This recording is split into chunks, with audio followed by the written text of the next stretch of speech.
a lot of people have been talking in response to these terrorist attacks in France. What should have been done to make sure that this thing never happened? This kind of event never happened. Now, as I mentioned in another video, the U.S. has said, well, what we need to do to prevent a terrorist attack is to just make a surveillance state and to check everybody on the airlines and pretty much make sure nobody has any kind of weapons. And the solution is to make a surveillance state. That's what the U.S. has pretty much de facto decided is since the post 9/11 era.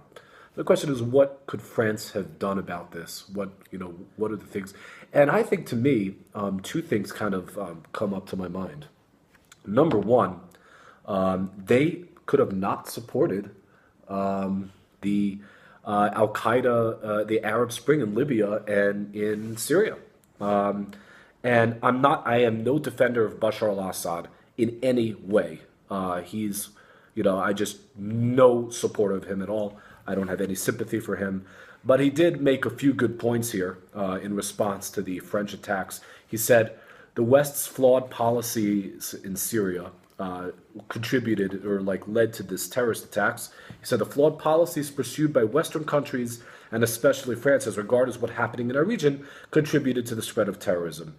And I think, he actually makes a point because the French were the ones who kind of got everybody on board to go after Libya and create a failed state there, which led to the refugees coming in from Libya. And then they were on board to go after Syria and create a whole situation where they're arming Islamic radicals. And adding on to that is that France, all of these Western European countries, particularly Germany, have been welcoming in all of these refugees without even kind of vetting them and seeing who they are. So it's in a way, and I'm sorry to say this to French people, but in a way, your government kind of created this problem in many ways. Not that they actually committed the terrorist attack, but they kind of made a bunch of political decisions that let this happen. And that is just my perspective. Well, all that aside, Jonathan, I have to think also something that could have prevented the attack is if people were armed in France and people would have had guns to defend themselves. Mm-hmm. If they would have had guns once, for example, here in Israel, let's say 1 out of 4 people at any given point have guns. And when they try to knife someone, they almost either get shot in the knees and get sent to the hospital or they get killed and they don't have much of an opportunity to advance from there. Mm-hmm. So France, because they have huge restrictions on owning gun ownership. When the shooter came in, there's no way they could defend themselves. Security guards themselves don't.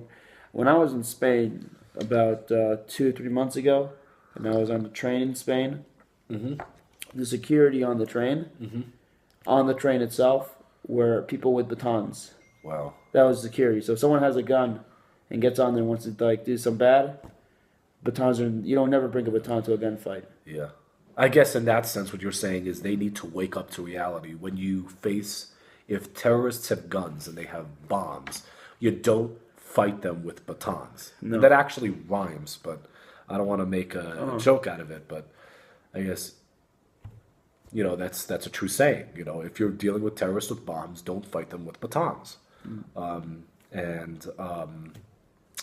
It's just a common sense, and they still don't get it yet. I was talking from the political ramifications over the last few years. I think it's very simple. You don't have guns to protect yourselves against people that find illegal ways to get guns. Mm-hmm. You can't protect yourself. If 1 in 4 people in that country had a gun, imagine if they all had guns, you'd have probably fewer victims. Yeah, you'd have fewer victims. Yeah. Well, that's my conclusion. So that's a good point there, Shlomo.